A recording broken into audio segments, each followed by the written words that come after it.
တွေအတော်အရှက်မဲ့ကြသည်ပြည်သူရဲ့တော်လှန်ရေးဗန်းပြသည်လူငယ်တွေအသက်နဲ့ဘဝတို့ပေးဆက်ကားစတဲ့နေချိန်မှာလူမျိုးယူကနိုင်ငံယူကြသည်ဒေတာဆွဲဝါရဆွဲကကြုံဖြစ်သောဒီဘဝမေကအကျိုးစီးပွားအတွက်တော်လှန်နေကြသည်ပြည်သူရဲ့ဥစ္စာတယံဇာတများကိုရသမျှခိုးယူထင်တိုင်းလုပ်ရန်ဗန်းပြပြီးတော့တော်လှန်နေကြသည်ဟုတ်တယ်မို့လား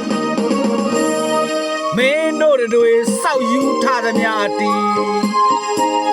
အသက်တို့ခြေပြက်ရများပြီ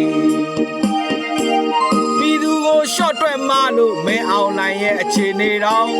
ဘယ်သို့ရောက်ခဲ့ပြီနင်တို့သိတဲ့သည်ပြည်သူအတွက်ကိုယ်စားမပြုကနေကိုကြိုးရှာထားသမျှသည်တမိုင်းဆုံးများကအမှန်တကယ်တွင်ရမည်ပြည်သူရဲ့မြစ်တာတကယ်မစူးသေးခင်မင်းတို့အကျင့်တွေပြင်ဖို့အသင့်ပြီမင်းတို့စောက်ကျင့်ပြည်သူအကုန်သိသည်အာနာရှင်စနစ်ကိုမလိုတာမှန်ကန်ခဲ့ပါရင်ဘာကြောင့်ခမည်းတော်အာနာရှင်စောက်ကျင့်တွေရှိလို့နေပြည်သူကိုမျက်နာမူဟာတော်လန်ခဲ့မှန်ရင်ဘာကြောင့်ခရီးကမတွင်တဲ့ဝိုင်းဝန်းကစဉ်းစားကွယ်စစ်ပွဲအတွင်းမှာပေးဆက်လေတဲ့တို့လူငယ်များရဲ့အသက်နဲ့ဘဝပေါင်းများစွာနင်တို့အမျိုးဆွေတယောက်မှမပါလို့မင်းတို့တွေကိုချင်းမစားတာအကျိုးစီးပွားအတွက်စစ်တိုက်ကြသူတွေဘုံရန်သူပြောင်းနေတယ်ခမအဲ့တော့ဒီချင်းလေးရလဲကျွန်တော်တို့ပြည်သူတွေရဲ့အသိဉာဏ်ဘဟုတုတ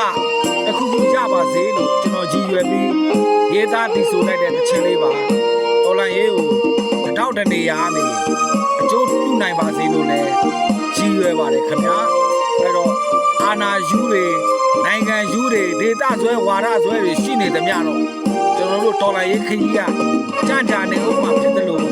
ကျွန်တော်တို့လူငယ်တွေရဲ့အသက်တွေပြည်သူတွေရဲ့အသက်အိုးအိမ်စီးစိမ်တွေမပေးဆက်တဲ့မဲ့ထပ်ပြီးပေးဆက်အရအောင်မယ်ဆိုတာခင်ဗျားတို့မမေ့စေချောင်းဒီသချင်းလေးနဲ့